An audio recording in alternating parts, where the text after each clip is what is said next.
After a 300% run-up during the pandemic, lumber prices have crashed over 20%. Will climbing mortgage rates derail all hope for the lumber industry? Coming up on today's ETF Battles is a contest between lumber-focused ETFs from Blackrock and Invesco. So, which ETF is the better play on lumber? Find out right after this.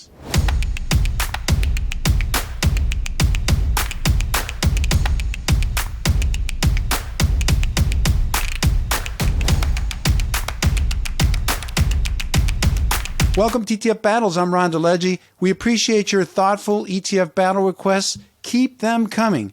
However, some viewers have requested matchups for ETF Battles that have recently been done, so please do me a favor. Before sending your ETF Battle matchups, be sure to first double-check our Season 3 playlist in the description section below. That will ensure that you do not send us any ETF Battle requests for something that we've recently done. Lumber prices have been falling hard, along with home builders and just about everything tied to the construction sector. Higher interest rates have been a real party pooper. Today's ETF battle was requested by Mass and Sen and Uger. Is this the same viewer but with two different names? It sure looks awfully suspicious, but never mind that. We've got Cut from Invesco going up against Wood from Blackrock. Don't you just love ETFs with those vanity plate ticker symbols? Judging today's contest is a formidable duo. We've got Tom Psarofagis with Bloomberg and Mike Akins with ETF Action. Judges, great to see you again. Welcome back. Good to be here, Ron. Thanks, Ron. Nice to see you again. So our four battle categories are cost, exposure, strategy, performance, and mystery. For the mystery category, you, our judges, can choose any factor or thing that you think is critical to today's showdown. Our judges can also nominate wildcard ETFs if they feel that there's a better choice elsewhere. And they can also opt for split decisions. I've got the scorekeeping chores, and at the end of the show, we will declare an overall winner. Keep in mind that none of the battle outcomes are ever predetermined or known in advance by myself or our judges. So let's kick things off with the first category, cost. Tom, get us started. Yeah, thanks, Ron. And I love these tickers. These are sort of good classic tickers, but headline expense ratio Wood is much cheaper at 40 basis points compared to Cut for it, so there's a big advantage there. But if we look at total cost of ownership, Wood is bigger. It's about $200 million versus $66 million for Cut. Spreads are a little bit tighter on Wood. Also, if we look at implied liquidity, is another metric we always like to look at. So flows that are coming in and out of the fund. Wood is also more liquid there, so definitely a pretty clean-cut cost advantage to Wood. Thank you, Tom. That's a strong start. Mike, how do you see it when it comes to cost? I really am not going to be able to add much there, other than, there's still going to be variances in returns on these strategies. So while cost is important, and these two products are very similar, so more so than some of the more unique battles we've had in the past, I think, Wood is cheaper by 20 basis points. It's more liquid. It has more assets under management. Across the board, all things being equal, Wood is your winner, hands down. Okay, that takes us next to exposure strategy. So, Mike, you're still up. Give us your analysis. So, when we look at exposure for Wood and Cut, that's really going to be your primary differences of how they go about identifying what companies are most involved with the global timber or timber and forestry industries. And really, it's difficult to gather that from their methodologies of the indexes they track. So you really got to look under the hood and kind of look at the different makeup. And the two biggest things I see as differentiating these two strategies is, one, Wood comes with a significantly higher exposure to real estate. That's going to give you some outsized yield, but it opens up a different level of risk, as we've seen with real estate recently and rising interest rates. So there's one thing to look at. Whereas Cut's going to be much more on that materials side of the business, which I would call more the pure play companies in the timber space. That's one side. And the other side would be Wood's much more concentrated, and then it only has 24 holdings, whereas Cut's got a broader allocation across 67. All in all, there's about 52% overlap in these two strategies. So they're going to be extremely highly correlated. It plays out in performance risk. They are very similar. They're going to have very high correlation and return patterns. But if I was going to look at it in today's environment and give myself a winner on exposure, I think I would lean toward cut right now simply because of that less real estate exposure, which I think opens up a little more volatility to how a REIT would achieve its income and how it would react in this current environment. So I like cut from just that exposure look through. But again, if you really want to get into this space, both products do a pretty good job, with that biggest difference being concentration and the real estate exposure that you get in wood. Thank you, Mike.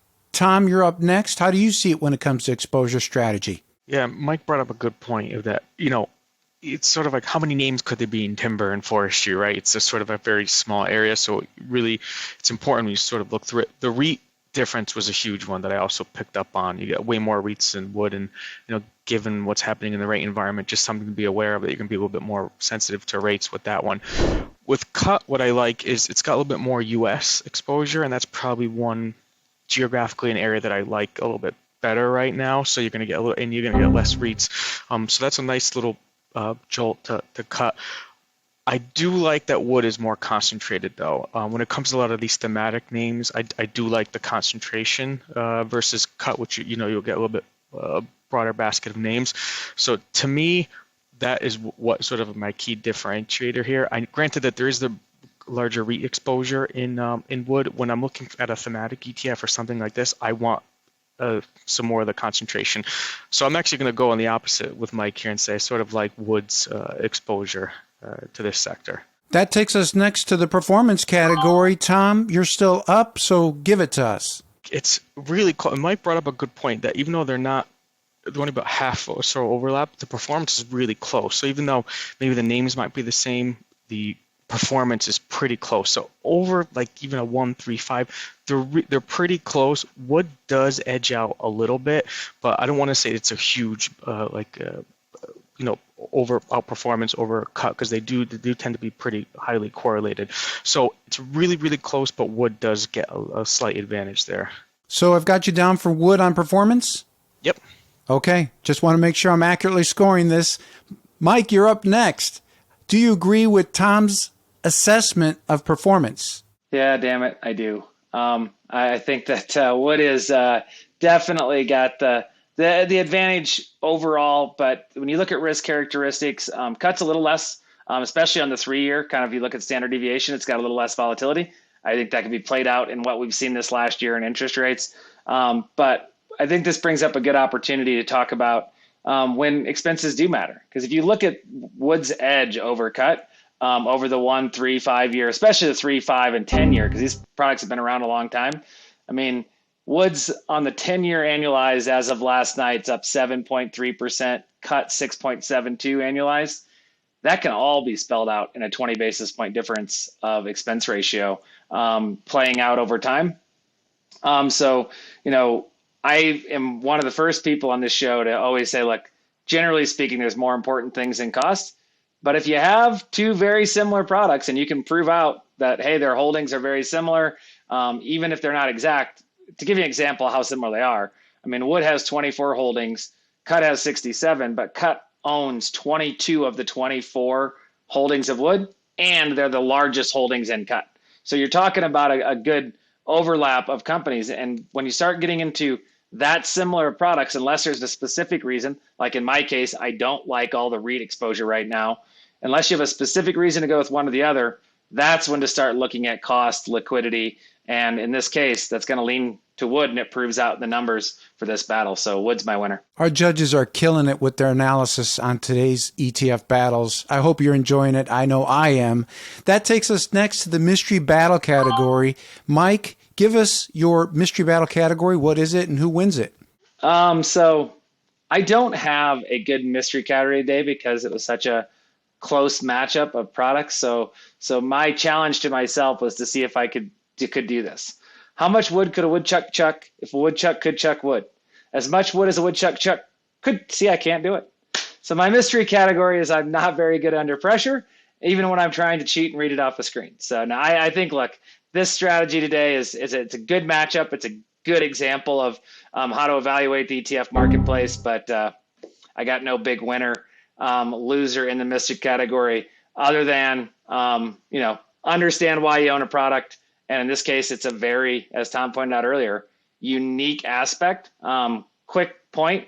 If you look at all overlap outside of wood and cut put up to each other, the closest overlap of any product out of the 2,000 plus equity ETFs in the US market is a Finland ETF.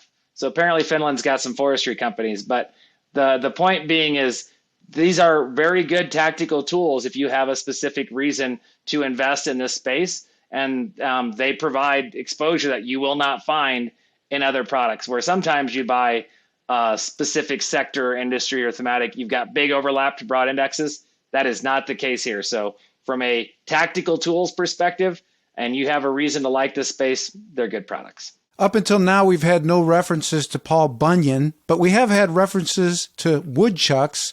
So thank you very much for that, Mike. You're up next. Tom, what is your mystery battle category and who wins it?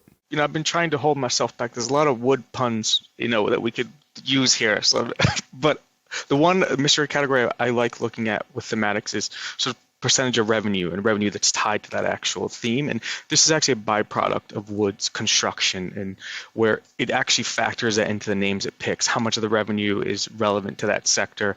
And that does come through. So they actually have a higher revenue weighting towards, let's say, forestry, right, in that sector.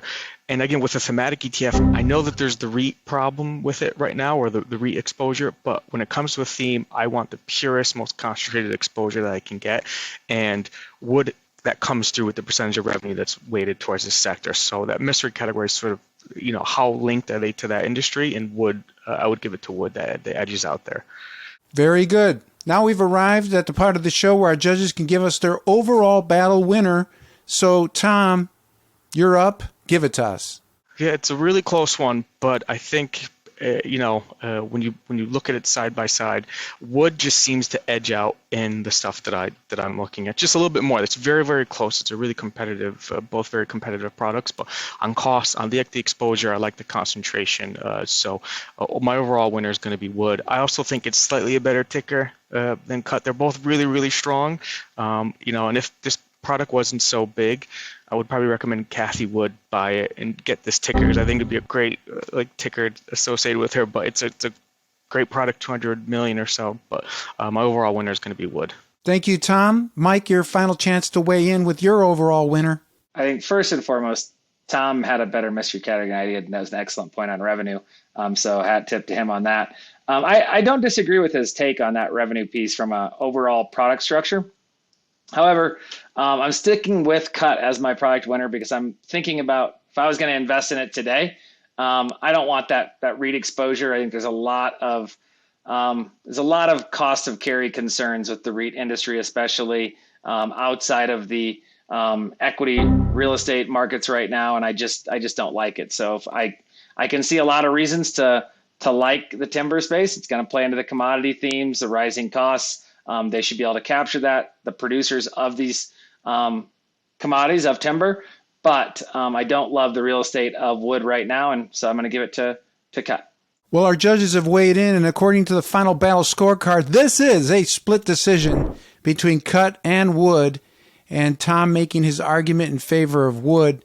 Pretty much a clean sweep for Tom as far as wood over cut, making many good points about revenue. He liked the exposure strategy better. He liked the cost structure of wood better. Mike making his argument saying, listen, in this type of market environment, I like cut better because it's got more of that timber theme, less exposure to the real estate, which has been hurt by higher interest rates.